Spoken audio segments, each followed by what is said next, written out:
There is a second dragon lurking in our minds. Not green, red, or purple. His matter is rather subtle. He has no sharp claws, no fire breath, no shield scales, but a hypnotic depth. By the gaze of his eyes, he lures people to think the first dragon was the last, and they had already slain him. They shall defend the second against anyone who rises up, armed with determination, ready to give it a shot.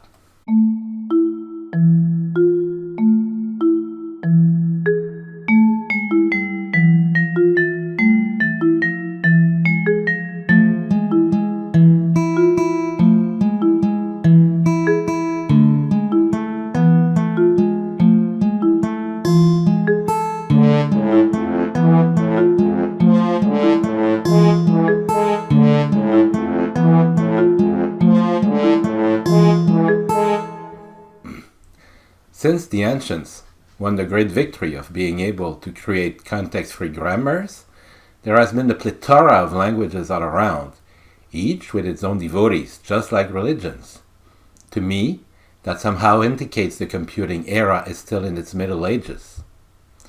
Some will say there are many languages because there are many coders, each with its own taste, and we cannot discuss tastes. I agree to the extent that I don't want an official language dismissing others because it is championed by a vague authority. There is a question, though, that's still lingering. Is there an occult programming language, or even better, a programming theory, that can formally be proven superior to competitive languages? Is there a coding holy grail out there waiting to be discovered? Of course, I am very far from that point, but I think I made some advances worth detailing here. The problem with today's programming is, current languages are all too human. The Sistine Chapel has an exquisite ceiling, but if someone figures out God to look like the bearded character in real life, he's definitely wrong. What programming really needs is a natural philosophy. Human-to-machine communication has to be more natural, but that does not mean it has to mimic human-to-human communication. In this sense, a natural language is a complete oxymoron. Languages have to be more natural in the mathematical sense, as mathematics is the true language of nature. Only this way the word natural finds its very essence. As a guiding, single principle, I used the following variant of Occam's razor. Any concept must deserve its privilege to exist. Armed with this motto, I came to delusional conclusions that completely defy common sense. Bear in mind, though, that common sense is, by definition, very common. So if you're ready to bite the apple, swallow the red pill, go down the rabbit hole through the looking glass, take the road to Damascus, enter the Twilight Zone, ride the snake through the doors of perception, welcome. Beware though, listening to the following may lead you to change your Weltanschauung.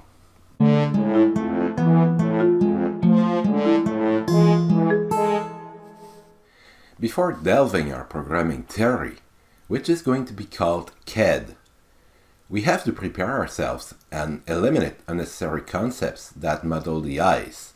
This is not tabula rasa, it's rather separate the wheat from the chaff. 5 fundamental axioms will be kept in the language. 1. Variable declaration declares variables used in further expressions. They can be erased too. 2. Function declaration declares functions to be invoked by further expressions. 3. Predefined elements in char Boolean operators are used to refer to atomic and internal entities. More on this later. 4. Expressions are unit implementing logic and calculations. Of course, they freely use blends of variables, functions, and predefined elements. And 5. Finally, the hierarchical tree organization to group related expressions and declarations. To achieve it, We will use well-known symbols such as braces for branches and semicolons for leaves. This axiom is special in the sense that any line of code in QED can be terminated using a semicolon or a set of braces containing a subset of QED lines, unlike stricter rules in traditional languages embedding code with informal flow keywords. The organization also includes the import functionality which enables code and libraries to be reused by color code. We need nothing more to define a full-fledged programming theory. Some of you astute viewers may have noticed I did not mention other so-called fundamental concepts such as 1. Flow keywords like if, else, for, while, switch, case, default, and break. The whole flow keyword logic is unneeded with the three axioms allowing any line to contain sub-instructions. Flow control must exist though, but will be performed through other means, using only the 5 axioms. And 2. Object types and classes are not mentioned here. Of course, QED will handle user-defined types and be object-oriented, but again, the way to achieve it will be performed using our 5 axioms. There's a sound reason why a great deal of thought has been put in QED to reduce the number of basic concepts. It will allow us to add new, otherworldly concepts later. These new concepts will rather extend it in a way conventional languages just can't match.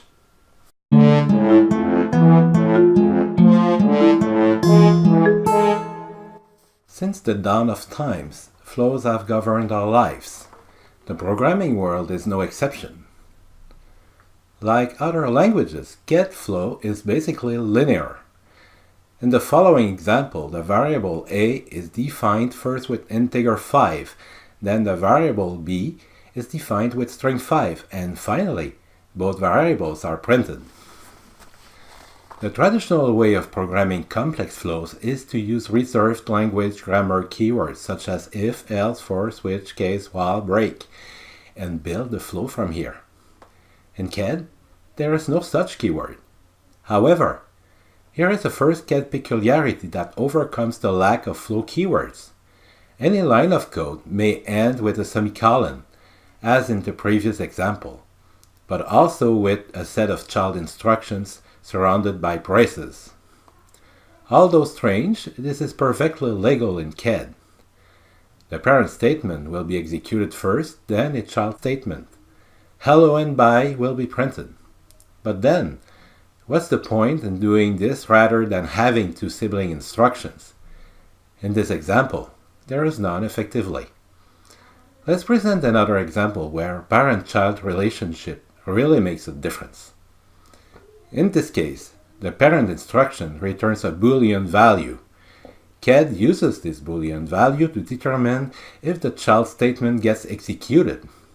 In this example, the returned value is true, and therefore answer is 2 gets printed. If the first line were int answer equal 5, for instance, the answer equal 2 returned value would be false, preventing the println child instruction to execute. This is one example of a QED conditional flow done without any flow keyword. Boolean expressions as parent statements act like if statements. All QED flows are determined by the expression entry structure axioms. Let's see a different flow example. Here, the parent expression declares a variable initialized to 5. The expression itself returns 5, an integer, not a Boolean like in the previous example. Parent expressions returning an integer are processed as for loops. The return integer is the loop count, so this code will print another iteration 5 times. Fine, you will say. But where is the iteration index variable? There is no way to define it from this example. Well, there is no need to define it explicitly. QED provides an index of operator. It is used this way. Now, 5 times, iteration index is printed along with the current index 0, 1, 2, 3, and 4, since &a means index of a loop.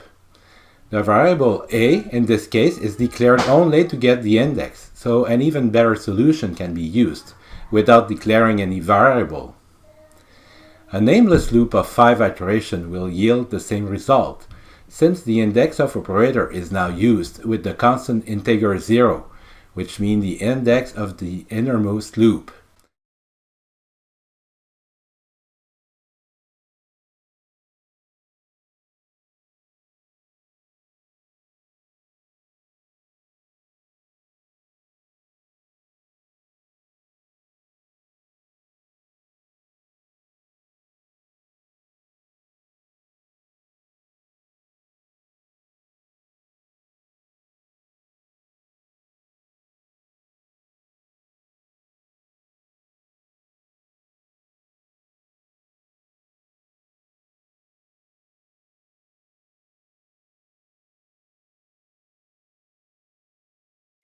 Constants instead of variables, used with the index of operator, differentiate loop levels, such as the one shown in this example.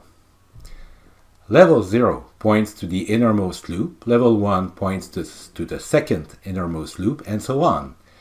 This style of looping can be used occasionally, but bear in mind that index of operator with a variable name may improve readability in certain cases. The next part will show ways to create more sophisticated flows, just like the ones in traditional languages, only using the axioms from the previous parts.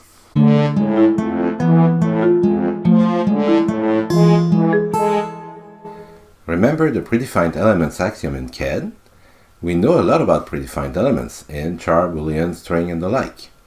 So why name them predefined elements instead of predefined types, as we're so used to?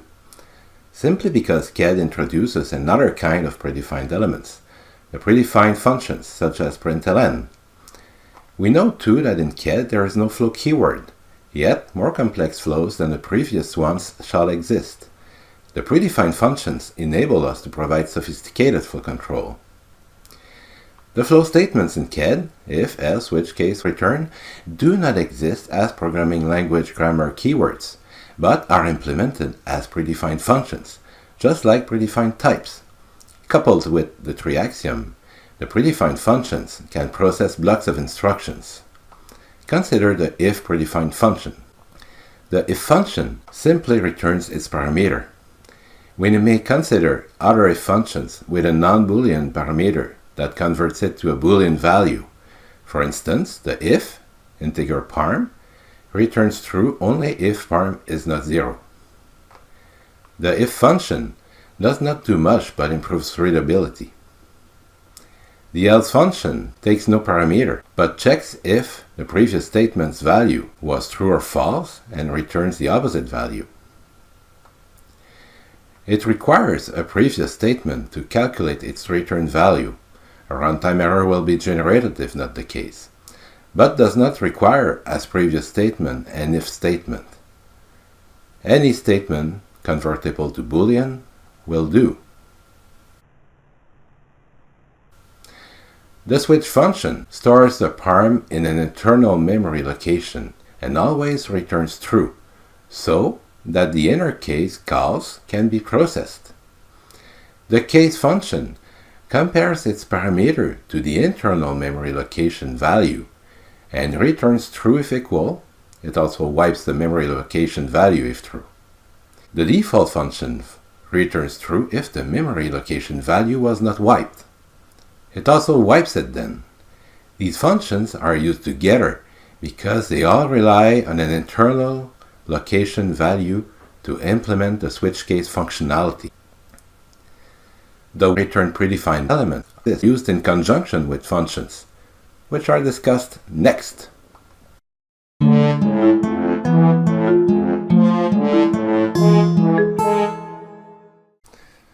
QED functions, at first look, seem similar to functions defined in other languages. This function calculates a value base to the power exponent. Trying it with different values show expected results. Negative exponents will return -1 to show the error. Due to the tree axiom, Nothing prevents a function to be nested under another function and use the upper function variable. This is the same example as before, except that the multiplication is now performed through a nested mult function. This function uses the base provided by the toPower function. Therefore, mult cannot be called independently. The return predefined function, as expected, evaluates its expression parameter, if any, and returns it to the caller function, thus ending the child function. This is all good. However, since return is now a predefined function instead of a flow keyword, the compiling process won't complain if a function returning something does not have its return call. This sure looks like a flaw in QED. We have to keep in mind things are different with QED. The QED developer needs to insert a return function when he has to, but not calling a return within a function is perfectly legal in QED, even desired sometimes. How this can be? What does a function do if it encounters no return call at the end of its instructions? Crash? Or throw some exception? Return a default value? None of these scenarios. At the end of a function without return call, the QED runtime environment will simply sit and wait. Wait for what? A return call coming from nowhere? Well, we will see soon. Consider programs that were shown so far. They were written without any function, just lines of code. As a matter of fact, in QED, there is always a hidden main global function that surrounds program. This main function has an args parameter that specifies the user calling text arguments. Look at the following program. This program will print the first main function argument, if any. Notice that afterwards, the program waits, like all programs we've seen so far. The global main function waits at the end of the application because return was not called. Do not make it wait. Add a return call to end the main function. For the main, the return call value must be an integer, since it is used as an exit value by the operating system. One last thing about function, perhaps the most important. With today's languages, local variables are bound to a certain scope within the braces that hold their declarations. With QED, things are different. Unlike traditional languages do, QED variables can be persisted, even outside their enclosing braces, until the return of the enclosing function. This principle is key to understanding QED. In the example child instructions, there is one DBL variable that can be addressed directly in a totally legal way. After child instructions execution, there are 5 DBL variables that still exist and can be addressed using an array index. Variables DBL are still defined after the loop and can be freely used. That means all variables are stored for reference during a function call into a tree of values. Only when the function call is dismissed, the variables do vanish. You are entitled to ask yourself, but why all this? Why not simply respect original scoping rules? You will understand in the next part.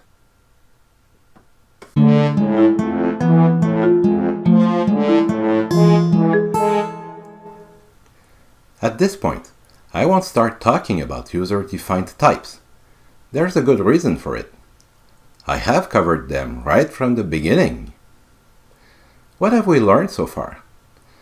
That functions persist data into a tree of values until return is called. That functions can nest other functions.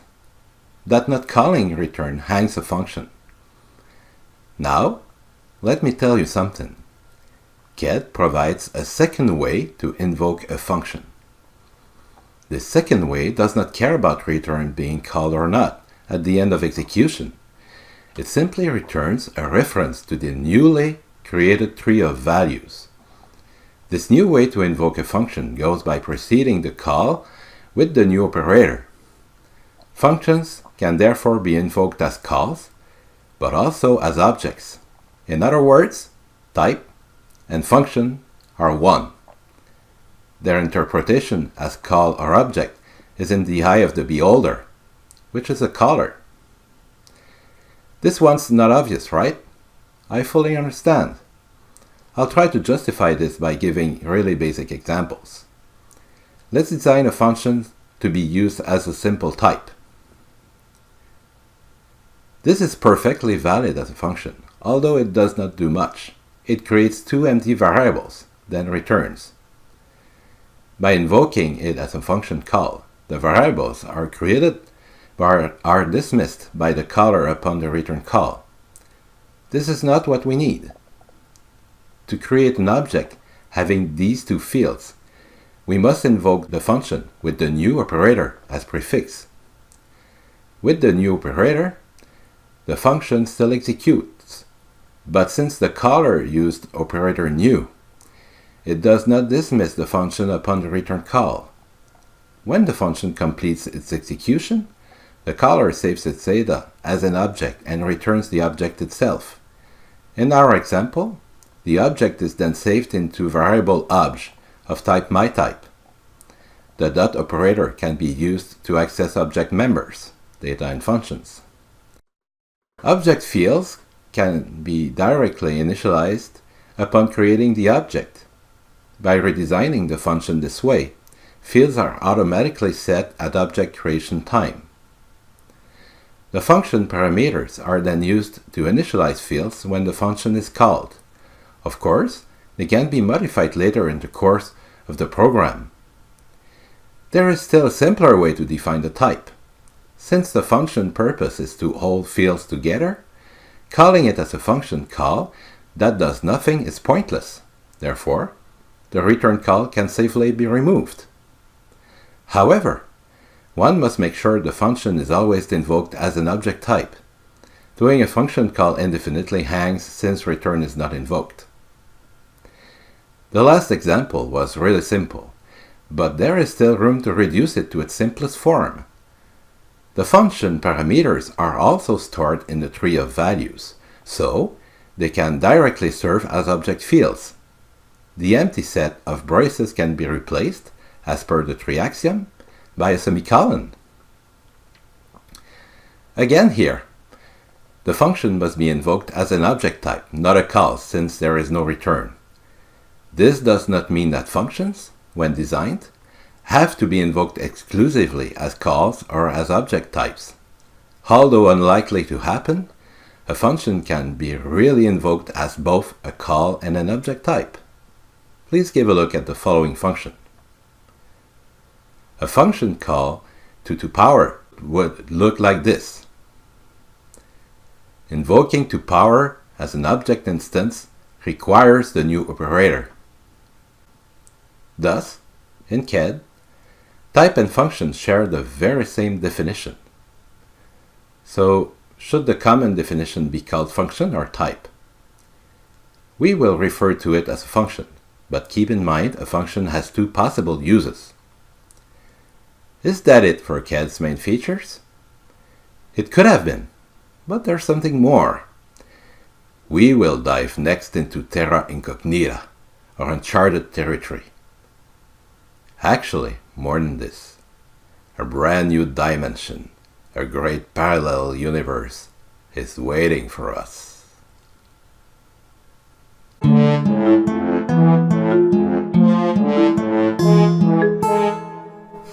Programming would simply not exist without user interfaces. A program interacting with a user may refer to a database, a web service, or other utilities, but cannot escape having a user interface. In other languages, though, user interfaces are on the same level as databases or web services. All are offered through standard APIs. The user interface has some other utilities of its own, such as a form editor and an XML interpreter to ease the implementation, but in the end, An API must be used to monitor the input and output. As CAD does things like no other, you may have guessed user interface processing is different. To us, the user interface is not just another API. It is core to the language itself. It is fundamental link to the code. It is a separate dimension from the code, but coded within the same source files and still relying on it. How to enter two coding dimensions in the same source files? We know where the business logic goes, but where to code the UI?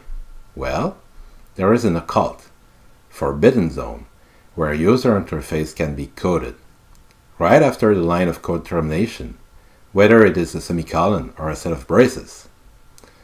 A user interface instruction in the line of code consists of defining one-to-many attributes, keys and values, all starting with the @ symbol. Let's try it right away. Remark that the line of code starts with a semicolon to mark the end of an empty business logic and the start of the forbidden zone, where UI can be coded. Then, there is a single attribute called out that specifies its value shall be output to the screen. Let's run it. Another question that pops out is how the new UI dimension fits in our coding model. Well, it fits very naturally. The business logic at the left of the semicolon does nothing. No return was called upon business execution, therefore, the global function will wait. What I did not tell you yet is, before waiting, it checks if there is a user interface defined, finds the out attribute, and builds a GUI. Then the wait really starts until Ctrl+C is pressed or the GUI is dismissed. In all previous examples, where return was not invoked, there was no GUI. So, the global function would directly go into wait state until Ctrl+C is pressed. But in CAD, at the end of the returnless function call, there is always a user interface built, if defined, before going to wait state. As you see, there is now a graphical user interface, in this case a single window that displays Hello World. We can add other attributes to alter the output, such as this one, drawing it in blue. Many lines of code may have user interface attributes to create more complex UIs. The 4 labels do appear, but one on top of the other. The reason is we haven't specified the direction across which labels are displayed. We can do so in an enclosing instruction like this. The CDIR attribute, or child direction, specifies that direction. 1 is for horizontal, 2 is vertical, and 3 is diagonal. Directions are bit flags. 0 is the default case we encountered earlier. Of course, a user interface also implies user input. This is usually carried out by using widgets in traditional languages. In CAD, there is no predefined widget. The widget is an ethereal concept, a flow, a user-defined function, not a predefined object. But then, one could define a library of CAD widgets that can be easily reused from one project to the other. For the purpose of defining how to create a CAD widget, I will provide the code to a simple button. In this case, we'll be using both business logic and user interface attributes, since a button requires both monitoring logic and presentation layer. Mixing business logic and GUI attributes allows the creation of widgets and forms. In the following example, a button function is defined with parameters text, the button text, and color, the button RGB color. When invoked as a function call in line button my button, a purple button with text my button is shown until the user clicks on it. Then the program ends with return 0. The button function, upon call, does the following steps. 1. The business logic is executed. It only creates a button color variable that is initialized with the color parameter. 2. Since return was not called in a business logic, a user interface is created using the GUI attributes. First, it displays a round rectangle using button color as color, with background color attribute bgcol. Then, within the round rectangle, the text is displayed with a few padding spaces. 3. When the GUI is displayed, the function then waits for user input. The attributes onPress and onRelease monitor mouse clicks. When the mouse button is pressed, the button color variable is added an alpha channel of C0 to look lighter, pressed. When the mouse button is released, an array of 2 instructions is executed. The button color goes back to the color parameter and the button function returns, allowing its color to resume execution. 4. Upon user events, press and release, the whole button drawing is refreshed to show variable button color changes. Invoking the button as a function call displays the button as a form. When clicked, the button is dismissed. Invoking function calls is good with forms, but for a single widget, it is rather limited. Widgets should be invoked as object with the new operator. As an object, the button is reusable. As created objects are not automatically displayed, the GUI out attribute must be present to display the button. The user may then perform multiple clicks on the same button instance. The button return function is called each time the button is clicked, but then the return events are lost. Fortunately for objects, there is a way to capture return calls using the event operator. The event operator takes as operands an object and an expression, and always returns the object as output, which makes it convenient to use in object declarations. The event operator associates an expression handler to an object. When the object calls return, the expression handler gets executed, and in this case, button pressed is printed. The operand expression can also call a val predefined function to get the object return call parameter if needed. So, by using the new operator to create widgets within the function, invoking the function as a call will display it as a form containing these widgets. As seen before, a function can be invoked as both a call and an object. Here is an example with the button function.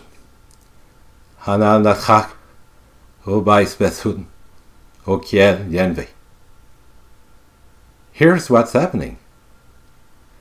1. A button object variable is created as a new yellow button with text as object. This time, the button function itself does not display or wait since it was created as an object. Its business logic is simply executed and the caller resumes execution with the new button object. 2. Since return is never called in the global function, a GUI for a global function is generated using out button object, which displays the button. The asObject button is displayed according to its local user interface attributes and shown as output. 3. When clicked, return is called, but since it was invoked as an object, instead of resuming caller execution, it sends an event to the waiting caller. 4. The button event is trapped by the event operator associated to the button, which logic is executed. The event logic invokes a button call, not an object, a call, that this time waits for a user click to end. 5. Finally, the button object waits for other clicks and executes the event. An object may call return multiple times to send events to its caller handler. There. A function invoked as both a call and a type. What fun!